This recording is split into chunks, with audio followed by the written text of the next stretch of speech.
A well-regulated militia being necessary for the security of a free state, the right of the people to keep and bear arms shall not be infringed. If that sounds familiar, I really hope so, because it is our Second Amendment in our Bill of Rights to our Constitution of the United States of America. Hey, so tonight I kind of want to talk on something that's a very hot button issue right now. It has been debated for decades at this point, and it's actually pretty near and dear to my heart. Tonight I want to talk about how gun control is getting out of control and why it is we need to probably take a stand to prevent it. No matter where you land on guns, pro, against, love them, hate them, don't know about them, you should be adamantly against any form of gun control as it stands right now. I want to touch on the fact that criminals break the law.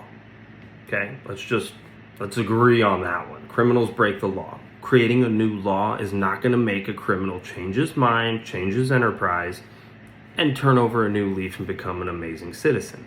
If they're breaking the law, they're breaking the law. And you telling them they can't have a gun isn't going to stop them.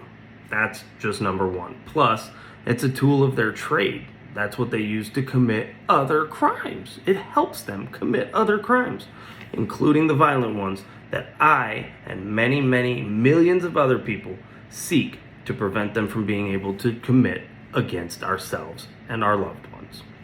Now, there's really two sides to take on this. You're either for it or against it. That's not to say you got to be for or against guns.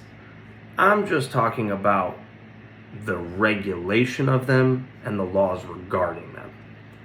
Do I think that people with psychological deficiencies or disorders should have guns? No. People that have criminal backgrounds that have been convicted with evidence and whatnot to suggest violent behavior, should they have guns? No, not at all. But a normal, well-to-do, law-abiding citizen should have the right to have a firearm for self-defense and self-preservation.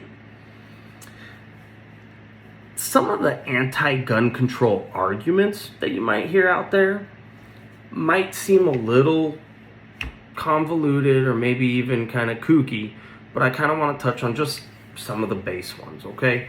So statistics, first and foremost, basically support that guns being in the hands of good guys is not a bad thing. According to PewResearch.org, in 2017, 6 out of 10 gun deaths, 60%, were actually suicides.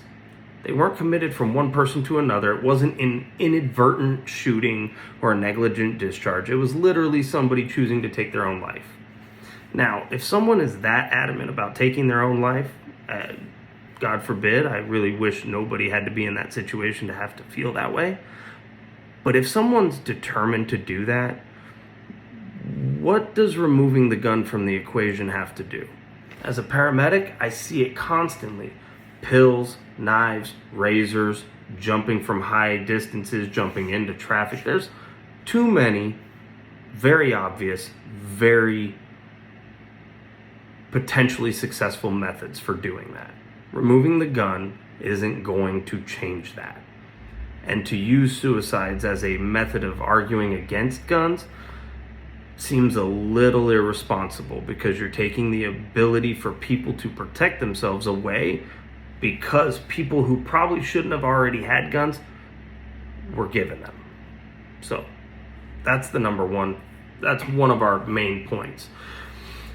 Another one is definition of a mass shooting has constantly and continuously changed over the years, and it seems to be getting a lot more broad.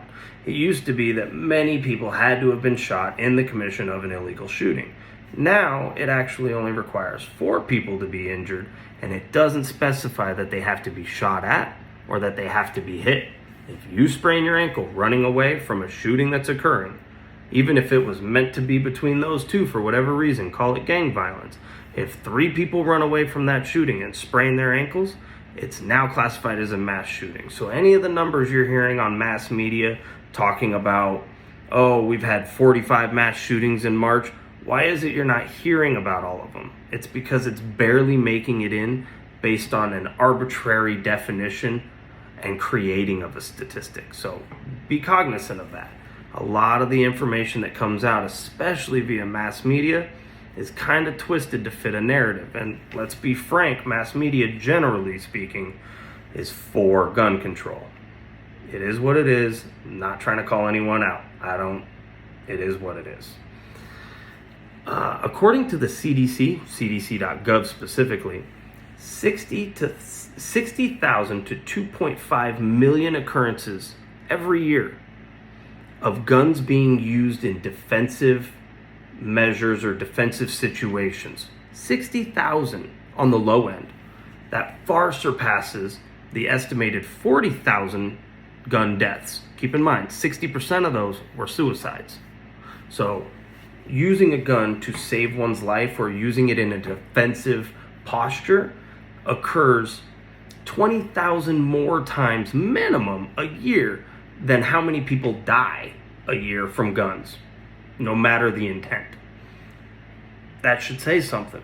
There's a lot of scenarios out there where a gun might be useful for a defensive measure.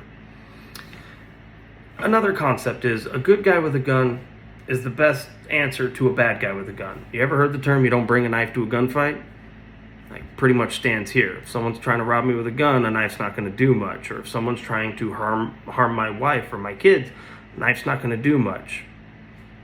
Guns give you distance, guns give you time, and they give you an equalization of the playing field, or the battlefield if it were, at that point in time. Not to mention, think back to World War II. There was a Japanese general that was quoted as saying, we could never attack the United States on their mainland. And when asked why, he said, because there would be a rifle behind every blade of grass. They knew that they could not manage a populace that was armed. And while the idea of protecting ourselves from a foreign nation is great, it's also there for a tyrannical government who seeks to control, who seeks to suppress any dissidents or anybody who sees anything differently. So if the wrong person gets in the great power position, the entire country could change drastically forever. I would like to be able to have the opportunity to prevent that if possible.